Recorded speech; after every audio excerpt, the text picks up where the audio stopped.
morning, you guys.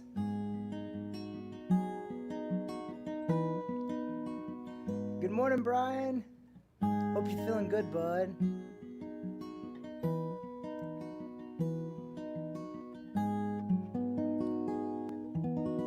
Hope you guys have had a good week.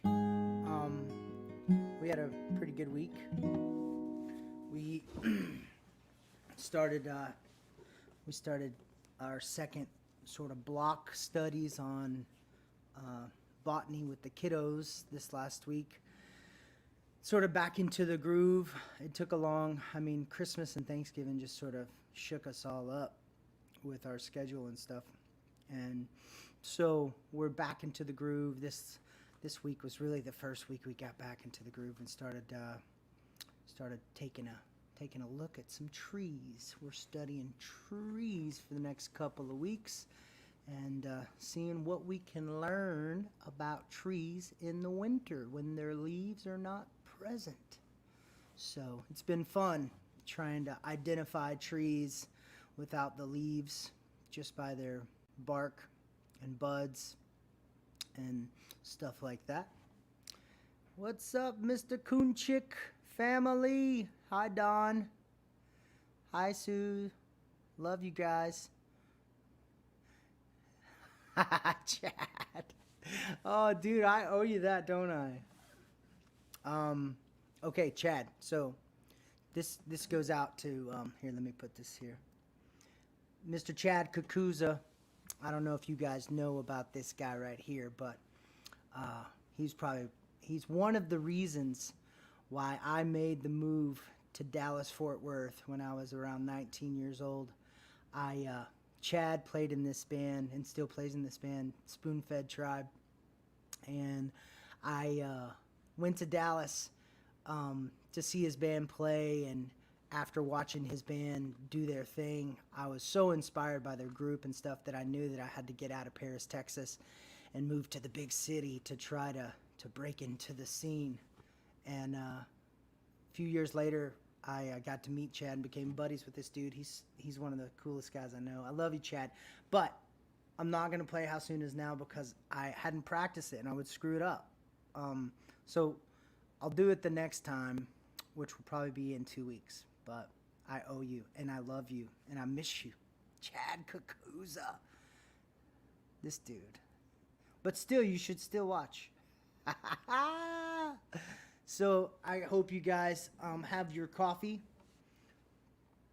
I've got my nice Hafa cup, courtesy of my good friends on the island of Guam.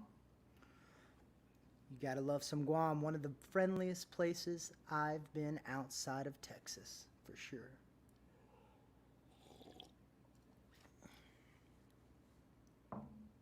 Today I'm having some coffee that was roasted right here in Paris, Texas, by my good friend Liza at Liza's Coffee. She's at the farmer's market every Saturday. Actually, the family just took off to go talk to Liza and all of the people at the farmer's market. Our farmer's market here in Paris, Texas is growing, and it's pretty exciting to be able to go meet the people that are growing your food and that are roasting your beans. So big thanks to Liza and Liza's Coffee. If you're in Paris, Texas, you need to get you some. So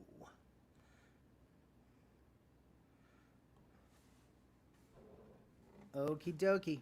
Hey, Spencer Miller. The Spencer Miller is here, the one and only. So I had a request. I had a request by, I'm going to tell you who this is by.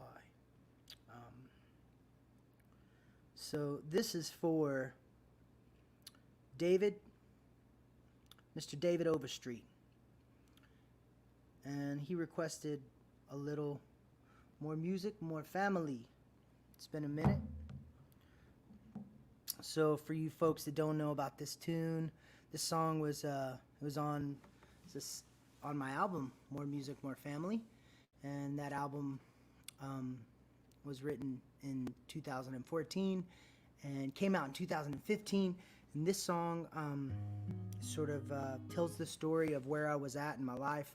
I had, just suffered a crazy accident and I couldn't sing anymore or anything. And I had some nerve damage in my neck, and there was just a lot going on. I'd been traveling by myself, and I had this sort of, I don't know, I had this epiphany about how I had been, the way that I had been pursuing my career was out of balance. I was so afraid of failing that I would pretty much, take any gig that I could, and I was traveling a lot by myself. I was sacrificing a lot of time with my kids and my family, and after I lost my voice, I had a mental breakdown because I was so wrapped up in, first it was my livelihood, but also I was wrapped up in, that's who I was. That's like how I had identified and over-identified my value in my ego of like, oh, I'm a singer, and who am I without the ability to write songs and sing? And it felt like I was nobody. So this is a song about that time in my life when I realized that, my values and my relationships and my family, not what I choose to do with my time, not music. I love music, but so more music, more family.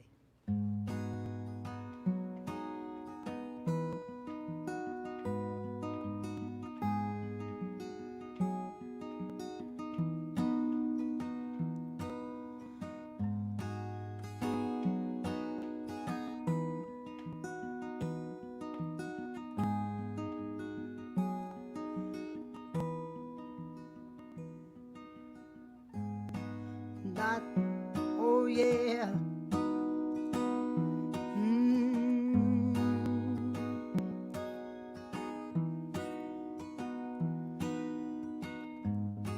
Not long ago, I chased a dream, wrapped in ideas of my past conditioning. I reached and reached for a day that's not today, missing out on a blessed life, one that doesn't go away, one that doesn't go away.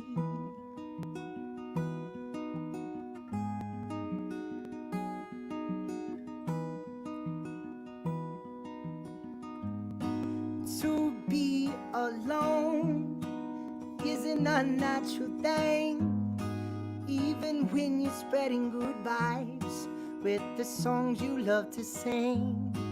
I reached and reached for a day that's not today, missing out on a blessed life, one that doesn't go away, one that doesn't go away, one.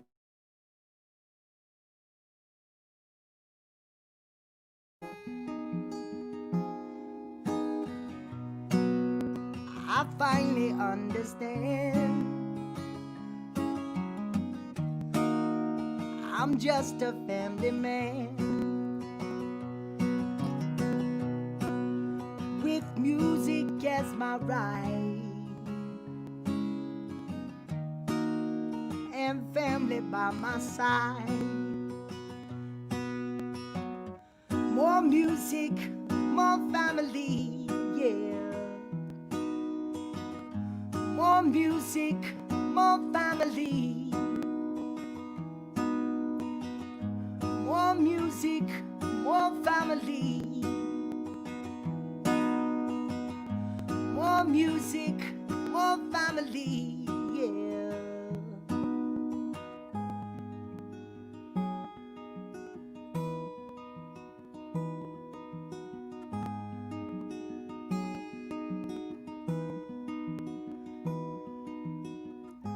This life can be so confusing. I never knew if it was worth living, but then you showed me the meaning. Fill me with purpose, give me a reason.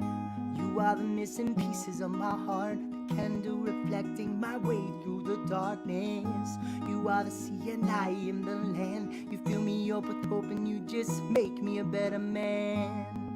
Now I finally understand. I finally understand. I'm just a family man. Music as my right,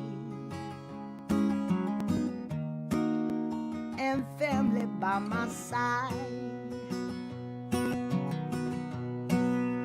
I finally understand.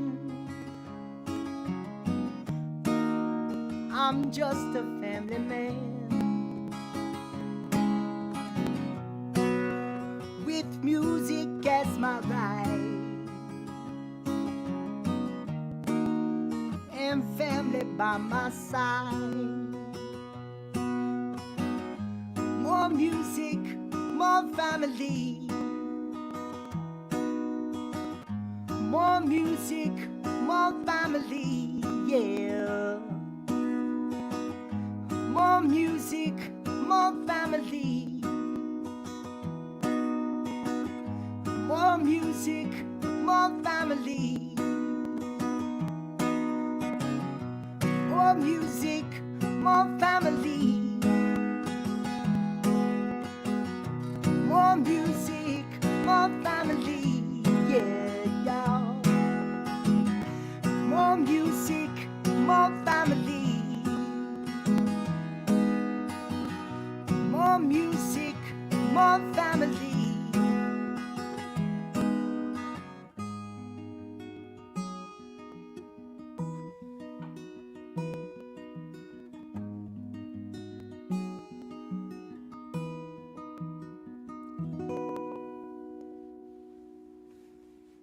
More music, more family.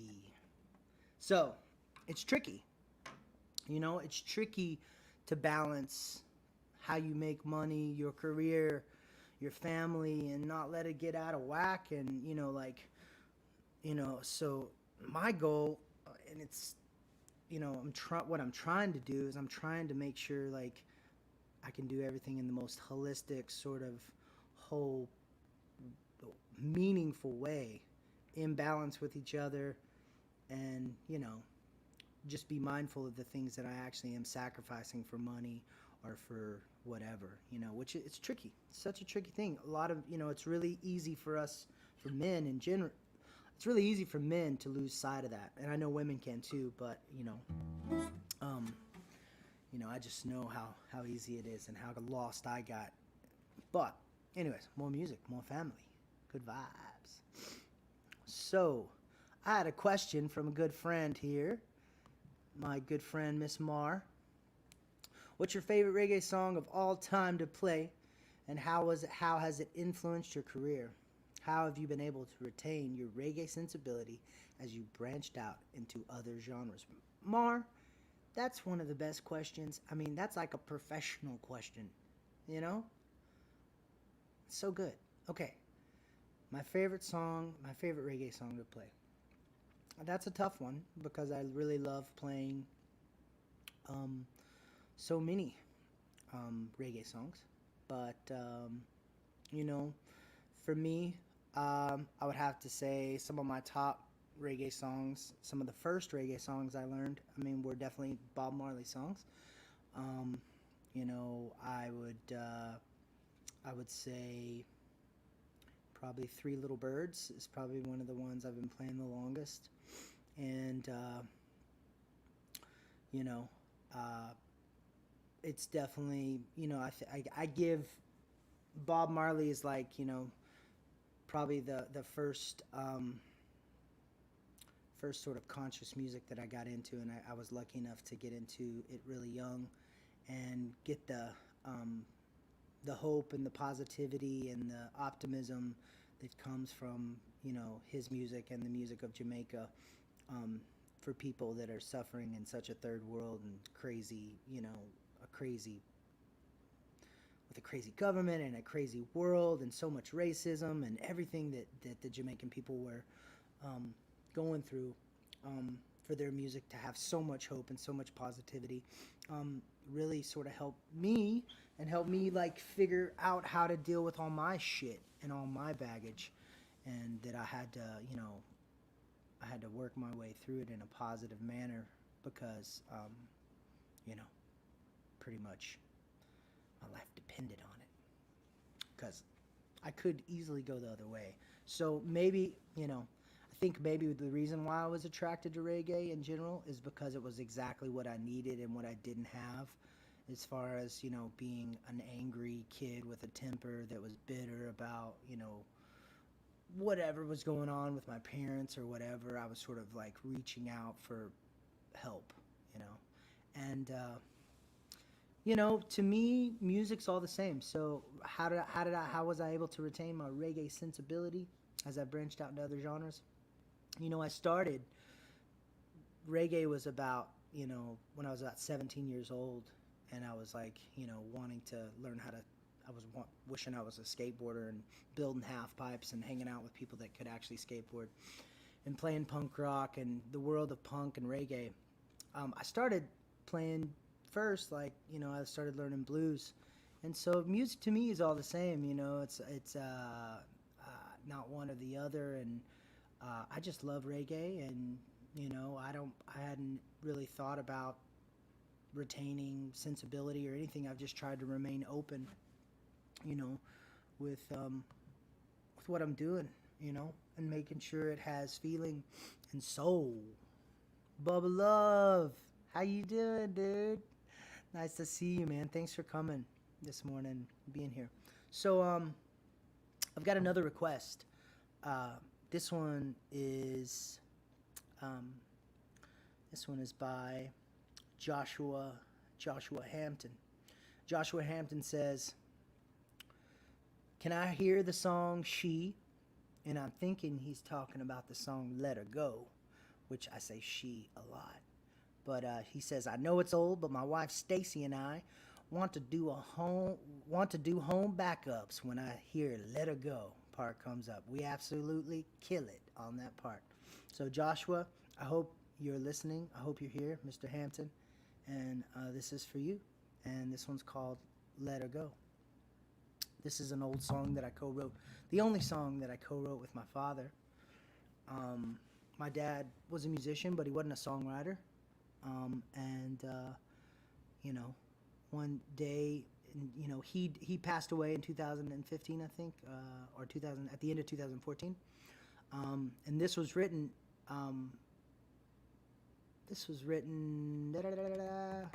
About 4 or 5 years before he passed away, but he was really sick. He had been sick for about 10 years before he passed away. And so he was just really bitter about life, and my mom had been taking care of him, and they were fighting. He was just fighting life in general, just fighting all of the choices that he made and just wanting to blame of anger.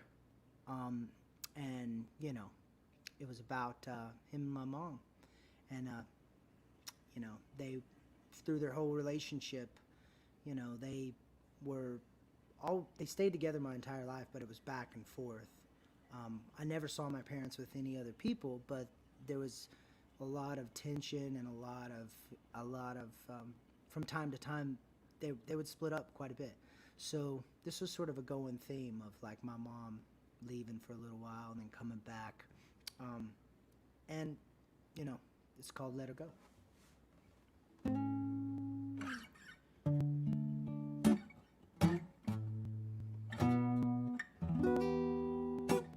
me get rid of that real quick.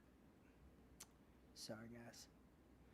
Ooh, let me find that comment. Da da da da da da da da. Marissa, where's that comment? So here we are. Okay, here we go. Let Her Go.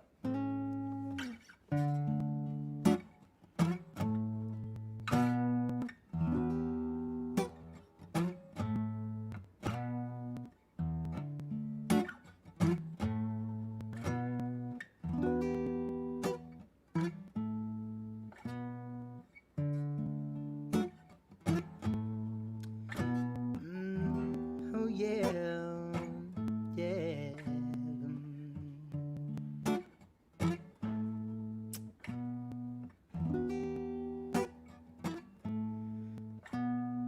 she, oh, she, well, she limits me.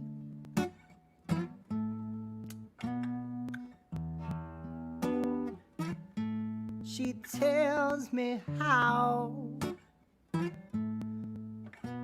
oh, how it's supposed to be.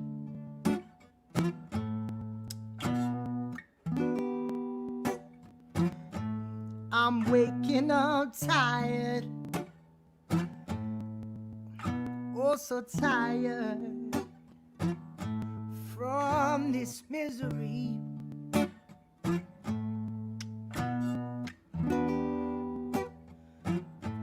Oh, I said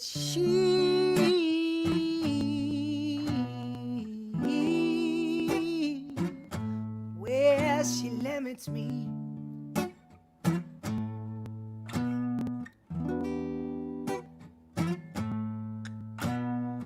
Oh, I've known for a long, long time what I gotta do, just let her go.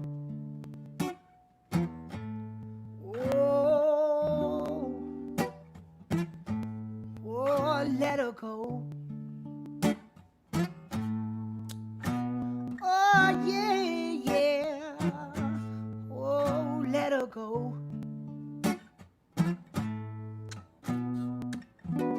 Yeah. Oh, let her go.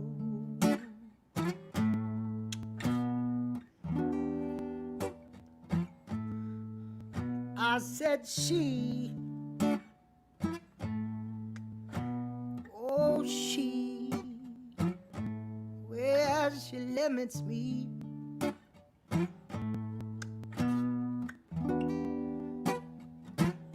She tells me how, oh, how it's supposed to be.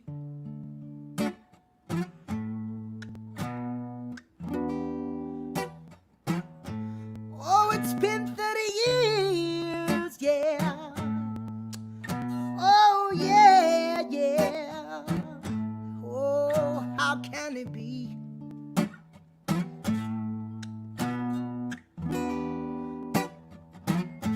Oh, I said she,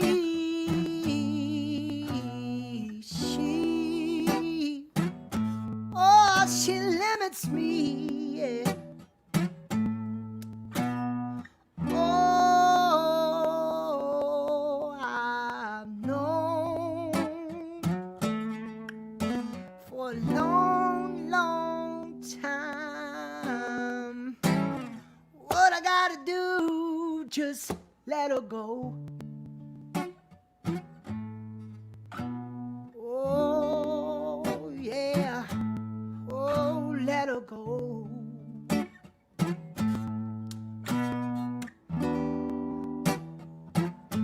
Got to let her go. Oh, yeah, yeah. Oh, got to let her go.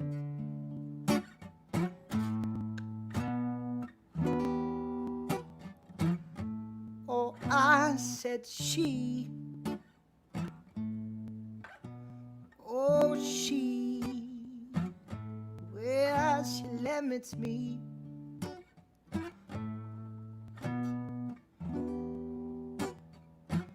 She tells me how, oh, how it's supposed to be, yeah.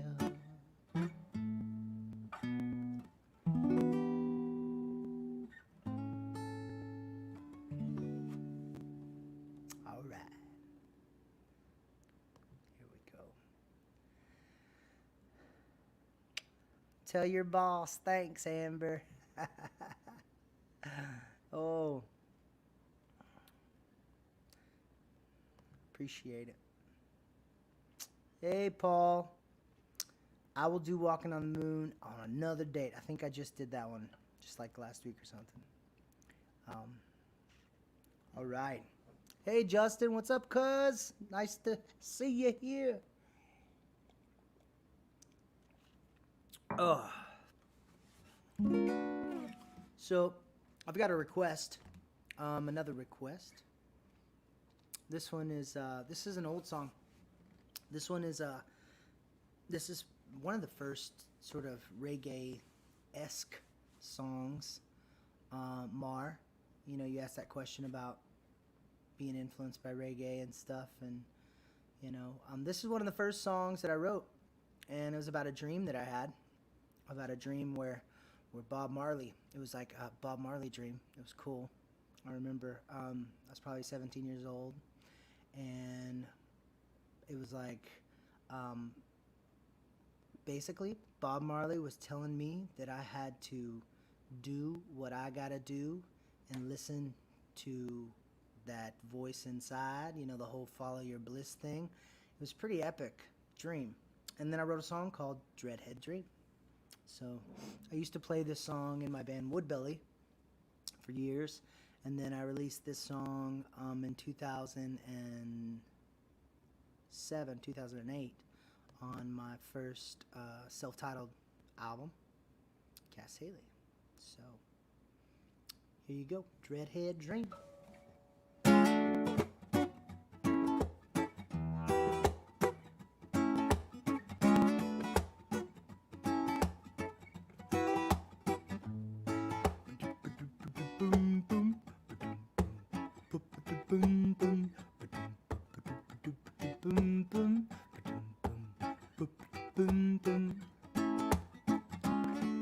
Fell away from the light. It all started on that dark, starry night. A light treading man with a guitar in hand came unto me. I wonder what it would have be. I didn't know about the music, but see the flow, the rhythm and the rhyme. Bounce my mind through time, yeah. Alright, said it bounced my mind through time, yeah. Said I looked at him close. I really could this be the man that I knew as a Bob Marley? I didn't know what I do. Said he looked at me, he said, listen to you. You gotta listen to all he has to say. You gotta listen to all he has to say, yeah. You gotta listen to all he has to say.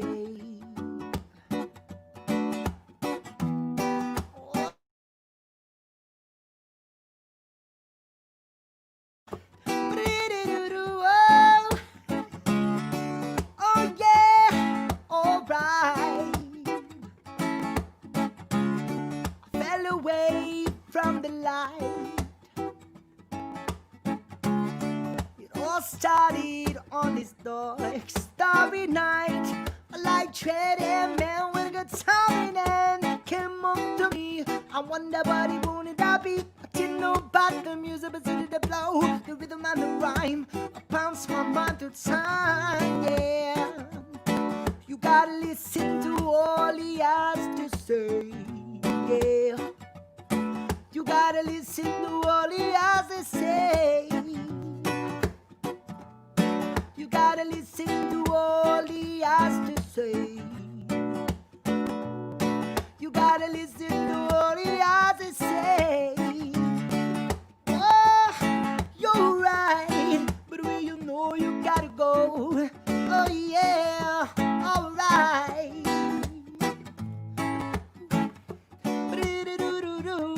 Yeah, listen to all.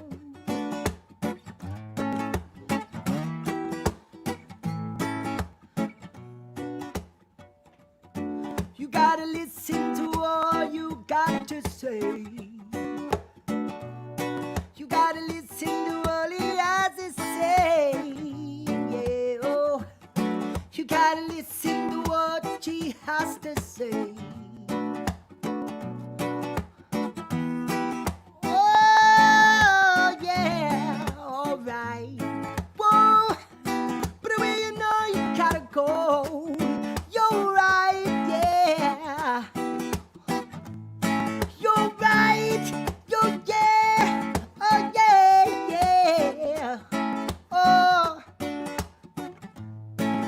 gotta listen to all he has to say.